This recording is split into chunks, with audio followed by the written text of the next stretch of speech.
Hello, welcome back to my channel. ನಾನು ನಿಮ್ಮ ದಿವ್ಯಾ ಕಿರಣ್. ಇವತ್ತಿನ ಬ್ಲಾಗಲ್ಲಿ ನಾವು ಮಲ್ಲಿಕಾ ಬಿರಿಯಾನಿಗೆ ಬಂದಿದ್ದೀವಿ. ಇಲ್ಲಿ ಎಲ್ಲ ಕಡೆ LPG ಶಾರ್ಟೇಜ್ ಅಂತ ಹೇಳ್ತಿದ್ದಾರೆ, ಬಟ್ ಇಲ್ಲಿ ಮಾತ್ರ ತುಂಬಾ ಕ್ರೌಡ್ ಇತ್ತು. ಅದು ಯಾಕೆ ಅಂತಂದರೆ ಈ ಮಲ್ಲಿಕಾ ಬಿರಿಯಾನಿನ ಸೌದೆ ಒಲೆಯಲ್ಲಿ ಮಾಡೋದು. ಸೊ ಇಲ್ಲಿ ಯಾವುದೇ ಥರ LPG ಎಫೆಕ್ಟು ಆಗಿಲ್ಲ. ಇಲ್ಲಿ ತುಂಬಾ ಕ್ರೌಡ್ ಇತ್ತು.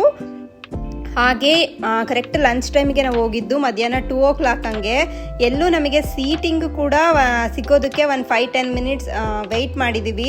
ತುಂಬ ಅಂದರೆ ತುಂಬಾ ಕ್ರೌಡ್ ಇತ್ತು. ಎಲ್ಲಿ ಎಂಟ್ರಿ ಎಲ್ಲಿ ಎಕ್ಸಿಟ್ ಅಂತಲೇ ಗೊತ್ತಾಗ್ತಿರ್ಲಿಲ್ಲ, ಅಷ್ಟೊಂದು ಕ್ರೌಡ್ ಇತ್ತು. ನೋಡಿ, ನೀವೇ ನೋಡ್ತಾ ಇದ್ದೀರಾ. ತುಂಬಾ ಚೆನ್ನಾಗಿದೆ ಆಂಬಿಯನ್ಸ್ ಎಲ್ಲ.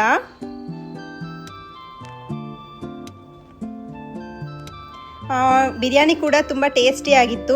ಯಾರೆಲ್ಲ ಇನ್ನೂ ಒಂದ್ಸಲನೂ ಟ್ರೈ ಮಾಡಿಲ್ಲ, ಹೋಗಿ ಟ್ರೈ ಮಾಡಿ, ಚೆನ್ನಾಗಿದೆ. ಇಲ್ಲಿ ಸೌದೆ ಒಲೆಯಲ್ಲಿ ಮಾಡೋದು ಬಿರಿಯಾನಿ, ಟೇಸ್ಟ್ ತುಂಬಾ ಚೆನ್ನಾಗಿರುತ್ತೆ. ನಾವೆಲ್ಲ ಫ್ಯಾಮಿಲಿ ವಿಸಿಟ್ ಮಾಡಿದ್ವಿ. ಇಲ್ಲಿ ಕ್ರೌಡ್ ಮಾತ್ರ ತುಂಬಾ ಜಾಸ್ತಿ ಇತ್ತು. ನಾವು ಹೋಗಿದ್ದು ಸಂಡೇ ಬೇರೆ, ವೀಕೆಂಡು.